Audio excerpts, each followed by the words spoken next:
Neste momento, nós vamos conversar aqui com o vereador Jair Júnior, do partido do PSD, ele que está conosco.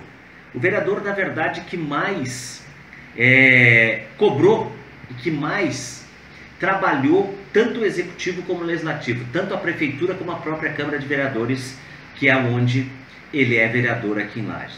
O vereador Jair Júnior, que está conosco, portanto, né, foi o vereador que mais atuou, que mais cobrou do Executivo e do Legislativo para conversar. Primeiro, prazer ter o senhor aqui conosco. Tudo bem, Jair? Tudo bem, Jonas. Prazer novamente a gente estar conversando aí, levando até a comunidade as informações. Ok. Vereador, para a gente fazer uma retrospectiva, já que o senhor foi o vereador, na verdade, que mais, sendo mesmo da base do prefeito, do PSD, mas foi o vereador que mais oposição fez, tentando a transparência, primeiro, do Executivo. Queria que o senhor falasse para nós, em janeiro, o senhor foi muito perseguido, com cassação, pedido de cassação e tudo mais, enfim, CPI na Câmara de Vereadores. Queria que o senhor contasse para o nosso povo, o povo lagiano, principalmente dos bairros da nossa cidade, esta situação. Qual é a sua avaliação de janeiro até então, por favor, hein, vereador? Olha, a gente iniciou, após já um ano de 2017, a gente mostrando para a população que é possível sim fazer uma política diferente. A gente já iniciou 2018 fazendo cobranças. Já em janeiro a gente denunciou um fato que parece que não ia existir mais, com nepotismo, né? Ocasionando nepotismo na prefeitura, o prefeito em exercício na época, o Juliano Polese, com funcionários comissionados que eram seus parentes, sua esposa e seu cunhado. A gente denunciou e a gente durante o ano fez várias denúncias na Câmara de Vereadores. Sofremos, como você disse, perseguição, principalmente o processo de cassação de mandato, que foi uma clara perseguição por a gente ter feito a CPI, por a gente ter denunciado, ter ido em cima fiscalizando a prefeitura. Mas mesmo no período do processo de cassação, a gente não desistiu de fiscalizar, porque o povo me deu voz na Câmara de Vereadores para isso, para a gente cobrar do Executivo, para a gente fazer um mandato transparente. Então a gente fez também a denúncia a respeito de chope na Prefeitura de Lages, uma repartição pública. A gente fez denúncia, a gente levou até o Ministério Público conhecimento, o Ministério Público abriu investigação a respeito de chamamento de professores no concurso público, que deveriam ser chamados concurso público, mas foram chamados professores ACTs.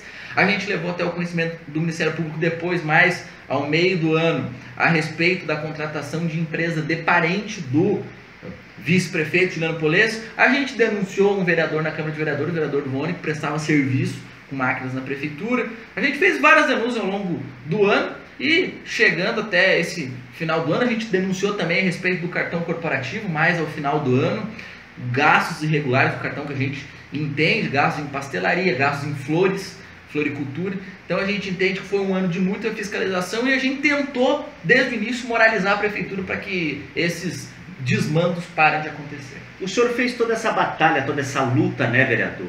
Algumas coisas foram paradas no Ministério Público. O parecer do Ministério Público em algumas situações, como a situação do brilho de Natal, que o senhor acabou denunciando, era o parecer que o senhor esperava, é? Na realidade, num primeiro momento, sim. Porque o quê? Quando a gente leva uma denúncia ao Ministério Público, ele decide se ele arquiva ou se ele abre um inquérito civil, se ele acha que há indícios o suficiente para abrir um inquérito civil, uma investigação mais aprofundada, ele abre. E na CPI foi um caso que ele achou que tinha indícios que poderia ter ocorrido uma prática criminosa, então ele abriu um inquérito civil. Como abriu no caso do nepotismo, como abriu no caso dos professores que eu citei, como abriu no caso da contratação da empresa do parente do vice-prefeito, então ele abriu as investigações. Ao final, principalmente da CPI, né, do caso do brilho de Natal, a gente não esperava que fosse arquivado, né? Mas ele entendeu que não havia provas o suficiente para abrir uma ação civil pública, para ir abrir um processo mais aprofundado, para denunciar efetivamente os envolvidos na CPI. Mas isso não significa que o fato não ocorreu, apenas que não havia indícios para denunciar. Entretanto, ainda assim, a gente tem que cumprir o nosso papel. Buscamos abrir, até eu não citei, mais uma CPI, CPI do Lages Previ, e a gente, quando achar que tem indício suficiente para a gente abrir a CPI, a gente vai abrir a CPI, vai investigar, vai aprofundar e vai levar até o Ministério Público. O nosso papel a gente está fazendo. Vereador, eu sinto que o senhor não tem muita abertura com alguns companheiros de imprensa. O senhor sente isso? Que o senhor poderia, nessas parcerias, mostrar mais para a comunidade o que está acontecendo? A gente entende, né, que tem alguns veículos de imprensa que acabam não querendo divulgar essas mazelas da prefeitura, essas injustiças que ocorrem. Mas isso a população está querendo saber. A gente acaba conseguindo divulgar pelas redes sociais, né? Mesmo quando a imprensa não divulga, a gente consegue divulgar pelas redes sociais. As redes sociais hoje em dia é uma ferramenta muito importante. No Facebook, os nossos vídeos têm alcance, às vezes, de 100 mil pessoas. Já teve vídeo, inclusive um vídeo a respeito da festa em repartição pública, né, da Secretaria de Turismo, que teve alcance de 150 mil pessoas, o alcance da publicação. Então a gente, fora no WhatsApp, né, que se prolifera. Então, a gente tem alguns parceiros na imprensa, tem alguns que não querem divulgar, mas tem parceiros. Tem Jones Paulo, que é um parceiro sempre desde o início, que não só parceiro meu, mas parceiro da comunidade, levando a realidade da comunidade, porque a comunidade precisa saber disso. Vereador, eu já estive na Câmara de Vereadores, já fui vereador, eu sei como é que funciona a situação. Meu pai e minha mãe eram vivos, inclusive, sofreram muito com algumas situações que a gente colocou também na Câmara de Vereadores, nepotismo na época e tudo mais. E eu lhe pergunto da seguinte forma, né? O senhor recebeu uma situação da possibilidade da cassação do seu mandato. Naquele momento, o que o senhor sentiu, por favor, hein, vereador? Assim, isso foi até uma pergunta. E fazendo uma coisa correta, né? Denunciando uma coisa certa, né? Isso, na verdade, é uma pergunta que ninguém me fez e é importante a gente falar isso, porque é um outro lado político, né? Eu não quero nem me fazer de coitadinho, nunca tentei me fazer de coitadinho, mas realmente durante o período de cassação de mandato foi uma dureza que eu enfrentei, né? Porque eles tinham os votos para me caçar lá dentro da Câmara de Vereadores. Essa é a infelicidade, eles tinham os votos para me caçar. A gente sabia, a comunidade foi feita uma ginástica para montar, né? Sim, a gente sabia, a comunidade sabia que era uma injustiça aquilo que estava acontecendo. Todo mundo sabia que era uma injustiça. E ainda assim eles fizeram o processo de cassação, abriram. No primeiro dia, no dia da leitura do processo de cassação, eu não convoquei ninguém. O povo foi na Câmara de Vereadores. O povo se organizou e teve no primeiro dia lá na Câmara de Vereadores para mostrar de que lado que eles estavam. E ainda assim eles paralisavam os processos, o processo parava. Aí quando eu achava que não poderia dar mais nada, eles aceleravam. E uma tortura, né? Foi realmente uma tortura. Eu mesmo durante esse período enfrentei, porque eu sabia que isso poderia acontecer no nosso papel de fiscalização. Enfrentei e vou continuar enfrentando. Mas eles viram que mesmo com esse processo de cassação, com isso que eles fizeram, talvez fosse a última cartada deles para tentar me amedrontar. E eu não amedrontei. Continuei, depois do processo de cassação continuei. A gente sabia, como eu disse, sabia que eles tinham os votos para caçar. Mas mesmo caçando, eu sabia que era melhor que me caçasse do que eu me vendesse ao sistema. Não vou me vender ao sistema. Isso é a prova mais viva de que eu não vou me vender ao sistema. Vereador, o senhor continua, na verdade, com este trabalho. Vem aí um ano novo, 2019. Hoje, o presidente eleito na Câmara de Vereadores é o vereador Vone, aquele mesmo que o senhor denunciou por máquinas trabalhando na prefeitura, que não pode, segundo a lei. A lei não permite isso, o vereador no exercício, ou seja, encaminhar o seu equipamento para trabalho na prefeitura. Como é que o senhor vê isso, hein, vereador? Olha, na realidade é o seguinte, primeiro ano de mandato eu elegi o presidente Aida e cobrei dela. Por quê? Porque eu não troquei meu voto por cargos, como eu não fiz nessa eleição passada.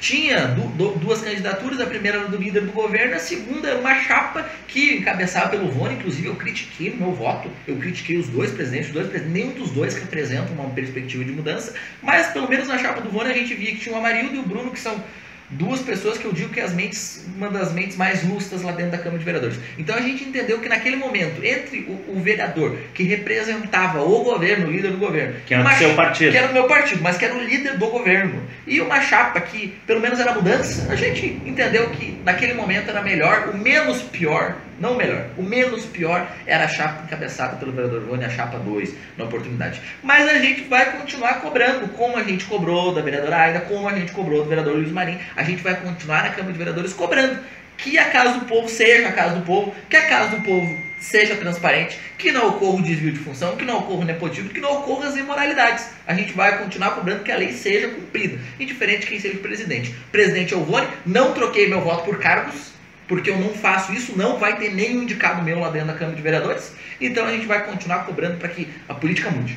O senhor é o único vereador que faz a prestação de conta do do seu mês, né? Todo mês o senhor faz a sua prestação de contas, gastei tanto com celular, gastei tanto com isso, gastei tanto com aquilo. Por que isso, hein, vereador? Na realidade, a gente quer demonstrar para a população uma forma mais transparente. Isso deveria, na verdade, ser obrigatório de todo mundo fazer. Os vereadores não fazem, mesmo fazendo. Eu continuo sendo o único. Mas a gente, desde o início do mandato, e isso eu prometi em campanha, que teria um mandato transparente. E quando eu cheguei lá na Câmara de Vereadores e descobri que eu tinha R$ 1.500 para gastar em verba de gabinete, que eu tinha à disposição celular, que eu tinha à disposição uma linha corporativa paga pela Câmara, que eu tinha à disposição 2 assessores, eu vi que algumas coisas eu poderia renunciar, como eu renunciei um assessor. De todos os vereadores, eu sou o único que tem só um assessor, todos os outros têm 2, e por opção minha.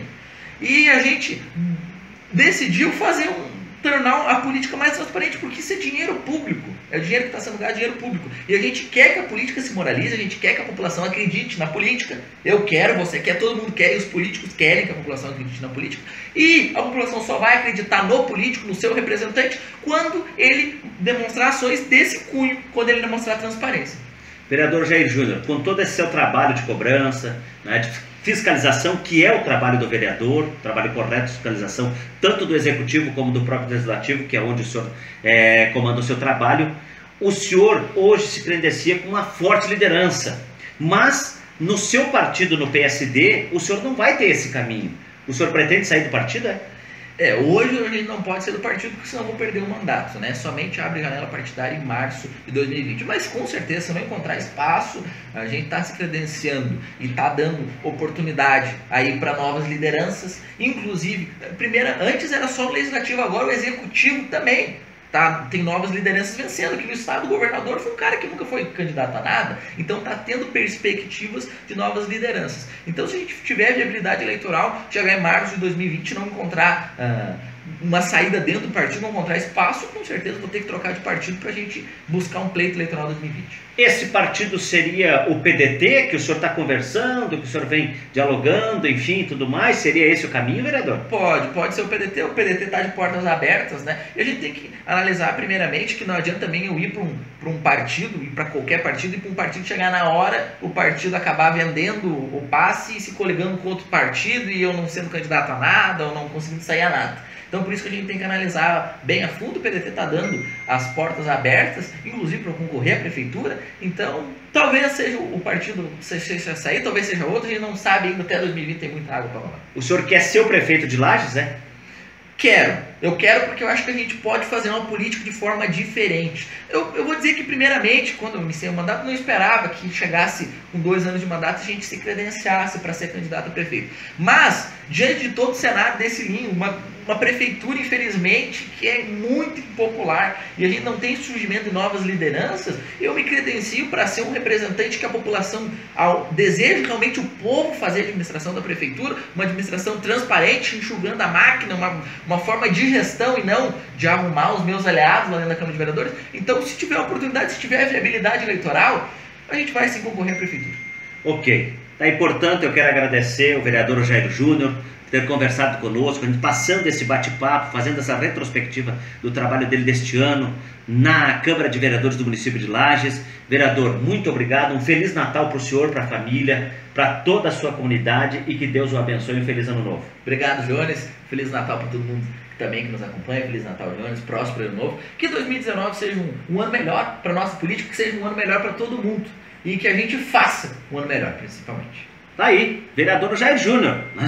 Aqui fala, né? E não tem que, na verdade, estar segurando.